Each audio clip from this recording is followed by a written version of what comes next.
네, 좋은 아침입니다. 오늘 5월 7일을 함께 하나님 말씀 나누도록 하겠습니다.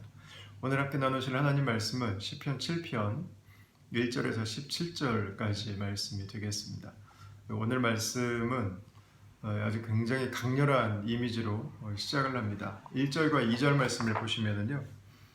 여호와 내 하나님이여 내가 주께 피하오니 나를 쫓아오는 모든 자들에게서 나를 구원하여 내소서.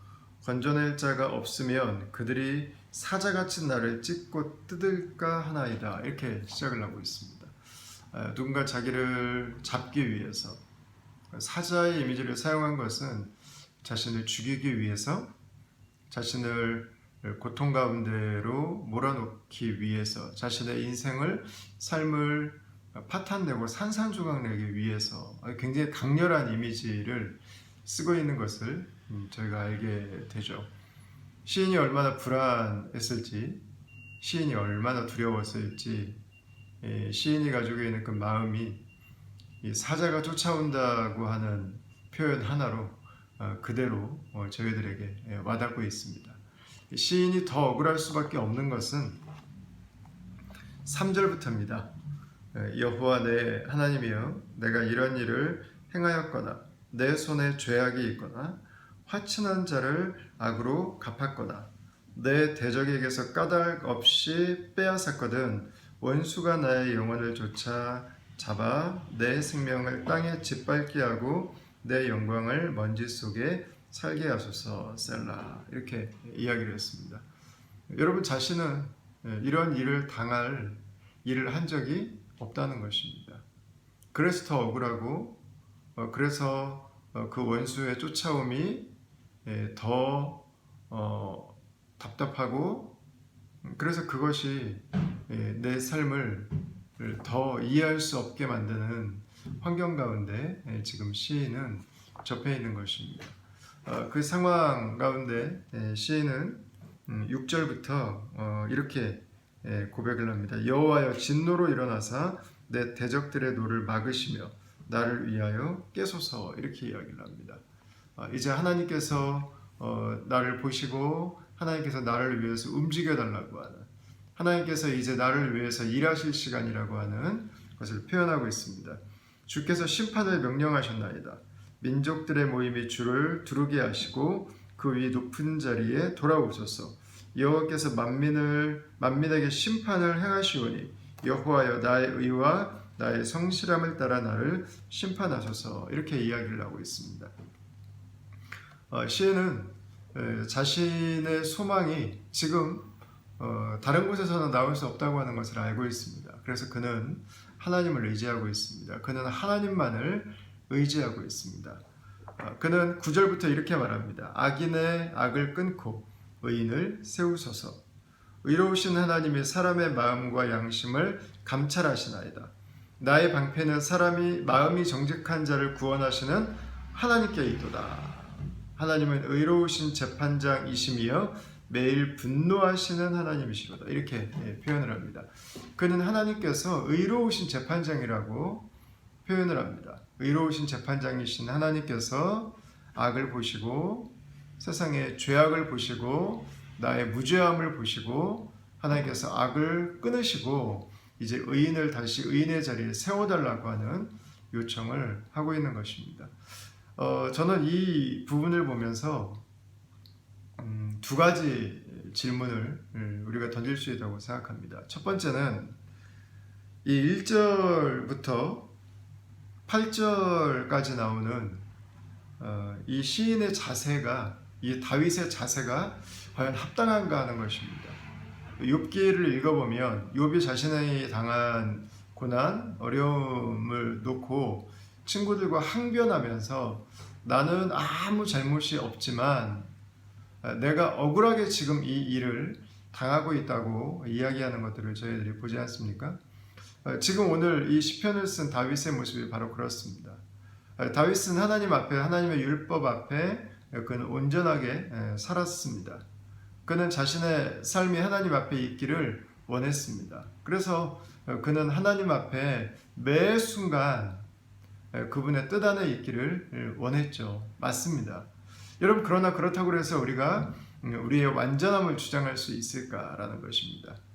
그가 당하고 있는 그 악한 그의 환경들에 그가 대조해서 지금 이 이야기를 하고 아마 있을 것입니다. 그러나 그가 이 이야기를 하는 것은 요백의 엘리후가 말했던 것처럼 그가 자신을 과신하는 측면이 분명히 아마 있을 거예요. 또 하나는 그에게 악을 행하는 자들에게 우리가 기대할 수 있는 것이 12절부터 나오는 사람이 회개하지 아니하면 하나님의 칼을 가시고 그들의 머리에 하나님께서 당신의 심판을 내리는 것, 바로 이것이 우리가 악한 자들에게 기대하는 모든 것이어야 되는가라는 것입니다. 저는 이 두 가지의 질문 앞에서 십자가를 생각해 봅니다. 십자가를 묵상합니다. 저는 십자가 앞으로 나아가게 됩니다.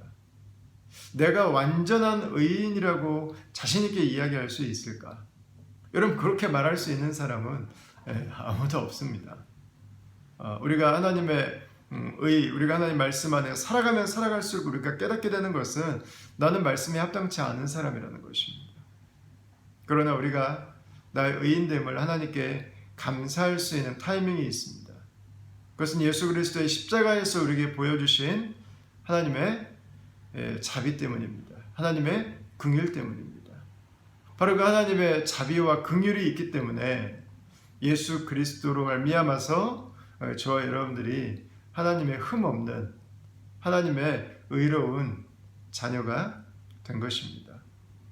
여러분, 예수 그리스도의 십자가는 날마다 하나님께서 의로우신 재판장이시고 매일 분노하시는 하나님이시라고 하는 것을 우리가 알게 됩니다. 악인의 악을 끊고 의인을 세우시는 그 십자가의 역사가 무엇인지를 우리가 알게 되죠.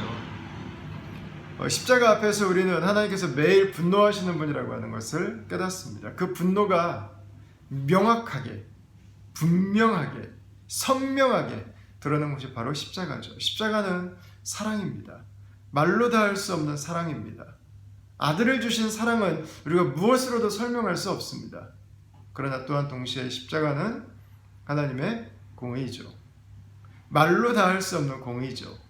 하나님은 죄를, 악을 얼마큼 미워하시고 하나님은 그것을 반드시 보응하신다고 하는 하나님의 분명한 결단과 의지를 보여주고 있습니다. 이 세상에 있는 악을 하나님은 반드시 심판하신다고 하는, 그리고 하나님의 아들이 나를 대신해서 심판받으셨다고 하는 그 역사적 사건이 바로 십자가였습니다. 여러분, 이 십자가에서는 악인들의 죄 또한 도말되었습니다. 중요한 것은 그들이 회개하는 것입니다. 그들이 자신들이 죄인이라고 하는 것을 깨닫는 것입니다. 그들이 하나님께 나오는 것입니다. 그들이 죄를 범하고 악을 행한 사람들 앞에 겸손해지는 것입니다. 무릎을 꿇는 것입니다.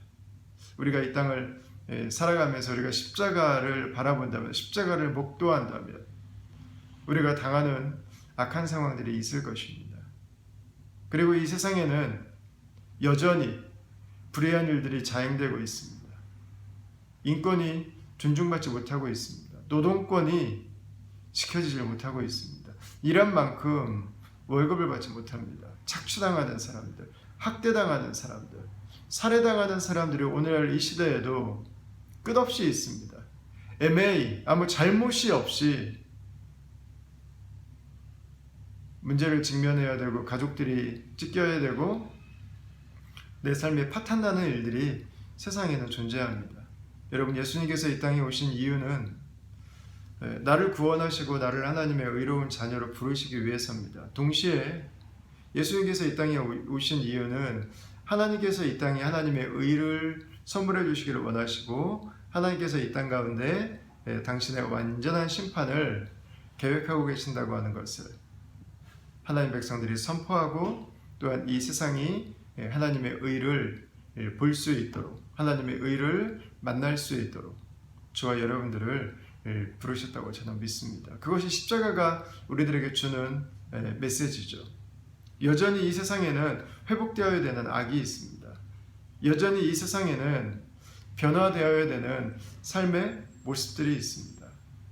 하나님께서는 그것을 때로는 우리의 참여로, 때로는 우리의 나눔으로, 때로는 우리가 투표해서 표를 행사함으로 이 세상 가운데, 이 시대 가운데 그 하나님의 뜻이, 그 하나님의 정의와 공의가 드러나기를 원하시죠. 악이 더 이상 시스템적으로 자리 잡지 못하도록 하기 위해서 하나님은 하나님의 백성들이, 하나님의 사랑을 가진 백성들이 또한 공의의 백성이 되기를 원하시고, 하나님께서는 고아와 과부들이, 약한 자들이, 억울한 자들이, 죽어가는 자들이 하나님의 힘을 공급받고 하나님의 격려를 힘입을 수 있도록 하나님께서는 그분의 백성들을 통해서 오늘도 하나님의 정의를 이 땅 가운데 부으시는 분이시죠. 사랑하는 다음 가족 여러분, 오늘 저와 여러분들의 삶 가운데 이 억울함이 있다면 우리가 함께 기도할 수 있기를 원합니다. 그러나 오늘 이 시인의 기도처럼 나 개인의 억울함만이 아니라 나의 억울함을 통해서 이 세상에 있는 수많은 억울한 사람들을 볼 수 있기를 원합니다. 나를 의롭게 하시고 나를 하나님의 자녀 삼아주시고 나의 죄를 사하시고 나의 억울함을 풀어주실 하나님께서 또한 그들의 하나님이시고 또한 그들 가운데 역사하시고 또한 그들 가운데 하나님의 마음을 부어주시고 하나님의 뜻이 현실에 구체적으로 드러날 수 있도록 구하고 그들을 바라보고 그들에게 하나님께서 우리에게 먼저 주신 것들을 나눌 줄 아는 하나님의 넉넉한 백성들, 하나님의 공의와 정의를 마음에 품고 살아가는 그분의 자녀들이 오늘 하루 될 수 있기를 원합니다. 여러분들이 계신 곳들마다 하나님의 평화가 임하고 하나님의 샬롬이 묶여있는 가슴들을 풀어주고 눈물을 흘리는 사람들을 닦아주고 오늘 하루 우리가 살아가게 되는 그 삶의 자리 속에 하나님의 풍성하심을, 하나님의 넉넉하심을 우리의 기도와 우리의 손길을 통해서, 우리의 삶을 통해서 나누는 그런 복된 하루의 삶이 될 수 있기를 주의 이름으로 축원합니다. 잠시 한번 기도하겠습니다. 하나님 아버지, 오늘 시편 7편에 나오는 억울하게 누명을 쓰고 악에 쫓기는 다윗의 기도를 통해서 하나님 우리의 삶에 억울함이 있다면, 우리의 삶에 눌림이 있다면 하나님 우리를 가장 완전하게 하시는 주 앞에 우리가 가지고 나아가 기도할 때 하나님 그 기도를 들으시고 하나님께서 그 기도에 응답하여 주시옵소서. 매일 분노하시는 하나님 앞에 나의 모습을 보고 겸손하게 하시고 이런 나를 십자가의 은혜로 덮어준 주 앞에 감사하며 찬양하는 하루가 되게 하시고 여전히 세상에 악을 자행하는 자들을 회개하며 돌아오게 하시고 세상의 악으로 인해서 고통당하고 아파하고 희생당하고 환난 가운데 있는 자들을 돌아보사 하나님께서 이 세상에 주의 나라와 주의 의가 이루어지게 하여 주시고 주님의 교회가 고아와 과부를 돌보고 이 세상 가운데 약자들과 시대에 하나님 빛을 보지 못하고 어둠 가운데 있는 자들이 하나님의 따뜻한 손길을 경험하고 하나님의 놀라운 능력을 맛보고 하나님의 역사 가운데 나오는 귀하고 복된 하루가 되게 하여 주시고 주의 백성들이 눈을 열어 하나님 그 한 사람 한 사람들을 찾고 위에 기도하고 주 앞에 가지고 나아갈 때 하나님 응답하실 뿐만 아니라 또한 우리가 섬기고 우리가 순종하고 우리가 주 앞에 드려야 될 것들을 보게 하여 주시옵소서. 감사하옵고 우리 예수님 이름으로 기도합니다. 아멘. 네, 다음 가족 여러분, 하나님이 오늘도 살아계십니다. 하나님 오늘도 능력으로 임하십니다. 매일 분노하시는 하나님, 그 하나님 앞에 우리의 삶이 겸손함으로 감사함으로 또한 이 세상이 회개로 나올 수 있도록 이 세상이 하나님의 은혜를 경험할 수 있도록 저와 여러분들의 삶이 오늘 하루 그분의 영광을 이 땅 가운데 드러내는 통로로 쓰임받기를 여러분 간절히 기도합니다. 오늘 하루도 행복하게 건강하게 보내시기를 바랍니다. 오늘 하루 하나님의 은혜가 여러분들에게 있음을 믿고 감사합니다. 여러분 저는 또 다시 뵙도록 하겠습니다. 감사합니다.